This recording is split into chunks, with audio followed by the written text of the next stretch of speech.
It's Friday Night Football. Your first and goal coverage with Joel Villanueva is supported by McDonald's Valley Wine. It's a rivalry game that goes back to 1948 and one that's been pretty even so far. Edcouch Elsa has beat Mercedes 32 times. Meanwhile, Mercedes has beat Edcouch Elsa 31 times. There has been one draw in this rivalry game, and tonight the 65th meeting between the Tigers and the Jackets. It is, of course, our first and goal game of the week. Channel 5's Brandon Ortega has the update in Elsa. What's up, B?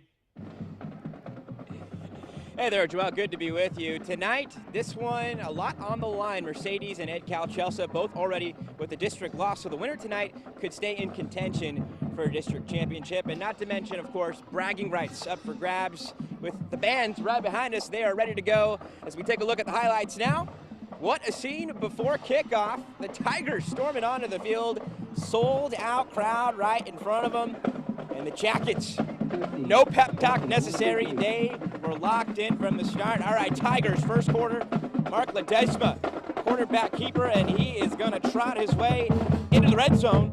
And then moments later, Ledesma caps off the drive style. Nice 1 yard, untouched touchdown. And the Tigers take a 7-0 lead into the second quarter. And here we go in the second. George Gomez evens up the score, loses his helmet in the process, but hey, got to show off the long locks, majestic long hair right there from Gomez. And later in the second, now tied at 7, Ledesma takes matters into his own hands. Leroy Garcia, what a catch. 14-7 at that point. Third quarter, we pick it up. Mercedes keeping their foot on the gas, and that's Alex Ramos. Show your moves, breaking a few tackles into the end zone, and Mercedes takes a 14-point lead at that point. And they would hang on to win. Final score, 34-14. So Mercedes now fourth win in a row over Edcouch Elsa. And like we mentioned earlier, this one very big. They had to win to stay in the hunt for the district title. Now just one loss still for the Tigers. Edcouch Elsa, their second loss in district. So they have a lot of ground to make up as we march to the end of the regular season. But again, final score at our first and goal game of the week. Mercedes 34, Edcouch Elsa 14. Back to you, Joel. All right, thank you, B. And one more note to that game there. Mercedes coach Roger Adame now 4-0 against the Jackets since taking over at Mercedes High School. San Benito's Greyhounds have lost just 2 district games the last 2 years, and this year they were perfect 3-0 in District 32 6A. The Greyhounds, one of 6 Valley teams that is still undefeated. They were hosting Harlan and South tonight, and we start with the Eric Reta Isaiah Trevino connection. This will be a 16-yard touchdown, and the Hounds lead the Hawks 10-0. Still in the first quarter, San Benito on the march again, and it's the quarterback, Reta. He says, hey, I'll take this one, boys. A 14-yard run makes it 17-0 San Benito on top. And the route was on. Second quarter, Reta finds his man again, Trevino. And this screen pass goes for a 21-yard TD. San Benito pours it on as the Greyhounds move to 4-0 in district play. Now to District 31 6A, homecoming night for the PSJA North Raiders. On the other sideline, PSJA Southwest. Javelina is still in search of their first win here. Southwest unleashing Luis Flores. A big burst of speed. There he goes. Can he make it the distance? Not this time. Brandon Gonzalez makes the touchdown-saving tackle. But right after that, Southwest goes back to Flores. And this time he does find pay turf. Javelina's led this ball game 10-0. But the Raiders rallying back. And this was a good game tonight. North gets the homecoming win. Raiders rocking 17-10. The Hanna Golden Eagles are out to a 3-0 start in district play. The last time that happened was 8 years ago. Tonight, Hanna going up against Los Fresnos at Sam's Stadium in Brownsville. Channel 5's Ruben Juarez is live there with the highlights. And Ruben, a pretty good game out there tonight, right?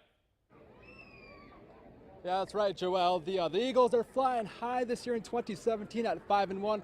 They're on track for their first winning record since 2009. You mentioned 8 years ago. They've won their first 3 games in district. On the other end, Los Fresnos also in good spirits. They've won their last 2 games in district. Let's go ahead and take a look at the highlights. Hanna's defense leading the way this year, and they would do it in the first quarter. No score in the game. Hanna's Sebastian Diaz gets a free run at the quarterback and a big-time sack for the Golden Eagles. Second quarter now. Hanna's offense on the move. Justin Martinez fakes the handoff and looking for the long ball.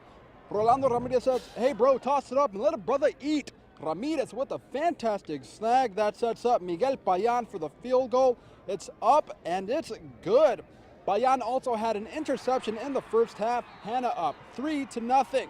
Los Fresnos starts to build momentum. Falcons facing a 3rd and long.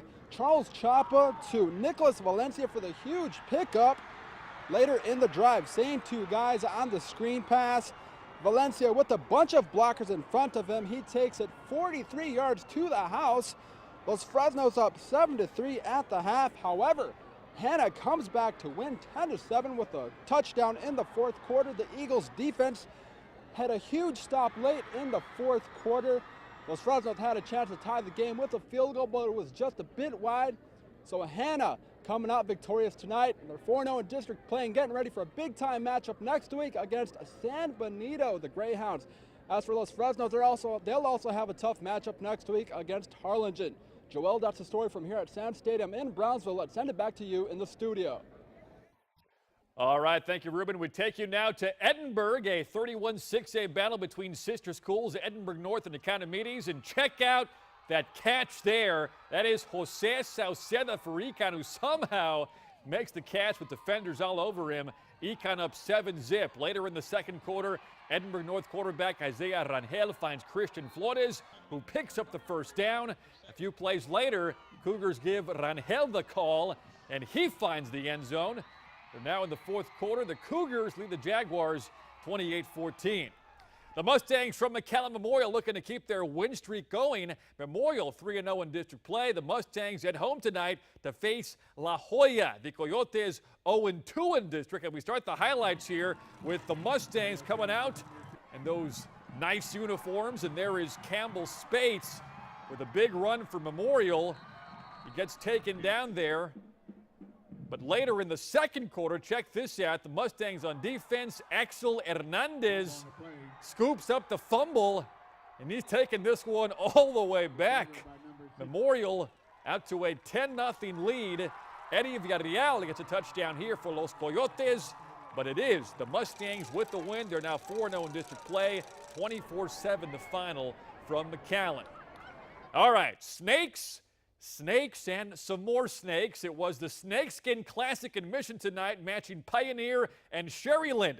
Channel 5's Trayson Bragg was there for all the action, and there was plenty of it in this game. Trayson, I saw the scoreboard, lots of points in this one, right?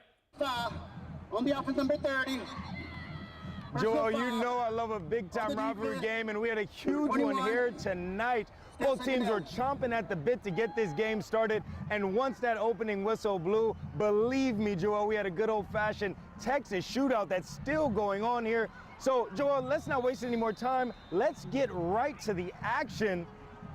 If you were waiting on the game's first score, you didn't have to wait long. On the first play from scrimmage, Rattlers receiver Blake Klein says, oh, give me one cut and I'm gone all the way down the field for an 80-yard touchdown run. That's how you're supposed to open up against your rival. I like your style, big fella. Now, if you were wondering how the Diamondbacks would respond on their second play from scrimmage, their quarterback, Jacob Rosales, throws his own 80-yard touchdown pass to his favorite receiver and to get his team on the scoreboard. And Joel, on their next drive, Rosales says, that touchdown pass felt so nice, I might as well throw it twice, this time for 50 yards down the field.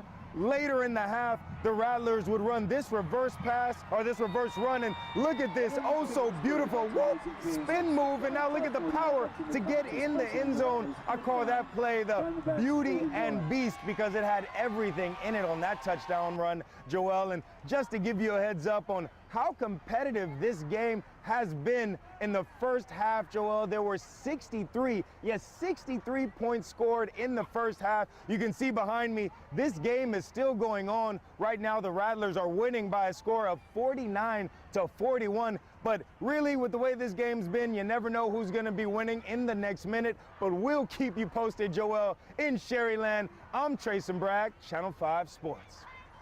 All right, thank you, Trayson. Now to District 16 3A Division 1 and the Santa Rosa Warriors. They dropped their district opener last week, and so did Santa Gertrudis. The two teams matching up in Santa Rosa tonight for their second district game. On the opening drive for the Warriors, they would go to the air. Alex Ayala hits Jose Gaitan, who just makes the catch in bounds. Big pickup for Santa Rosa. Later in the drive, a 3rd and 10. Ayala takes off running, and he is getting past the sticks. But after that, the Warriors picked off in the end zone. So Santa Gertrudis going the other way now. But check out the Warriors defense. J.J. Guerra says, hey, give me that INT. He's got it. Santa Rosa led 7-6 at halftime. And guess what? The final score, it's also a 1-point difference. 13-12. Santa Rosa now 1-1 in district play. Warriors will take on Lyford next week. A good district battle tonight in Class 4A Division 2 between Rio Hondo and Corpus Christi West Oso. Bobcats up 7-0 in the second quarter. Rio Hondo coming up with a sack and a stop here. Later, West Oso with the ball on their own 1-yard line. They get the pass off here, so it looks like the Bears are out of trouble, but hold the phone. Let's check out what the ref has to say about this play. He says it was a holding call because that holding was in the end zone. That's a safety for Rio Hondo. The Bobcats go on top 9-7. They're now in the fourth quarter, and Bobcats still on top 16-7. Lyford coming out fired up to face Bishop Upstate. Second quarter, Lyford down 7-0. The ball on the ground, and the Bulldogs, Justin Garcia recovers, and Lyford will take advantage. Javier Gonzalez for the touchdown. That ties the ball game at 7-all. And Lyford on to victory lane. The Bulldogs victorious 21-9 over the Bishop Badgers. We go to our first and goal scoreboard now. Pace knocks off Donna North 34-27. Nixon defeats Rio Grande City 31-14. In the 31 5A play as well, we see Martin taking down Roma 51-17. And maybe an upset here tonight. West Loco East knocking off Harlan 20-17. That game at Bogus Stadium tonight. Rivera with a goose egg. West Loco, they put up 72 points in that 32 6A victory. In District 36A, we see Juarez Lincoln beating McAllen 17-7. All right, some small school football now. Orange Grove knocking off Port Isabel 37-20. Raymondville blanks Progreso 43-0. La Feria downs Kingsville 45-19 in district play. Gruya over Zapata 16-14. Hebronville up big on Monte Alto 52-0. St. Joseph downs Marine Military Academy 56-16. And one more score tonight. It is Three Rivers over Santa Maria 53-27.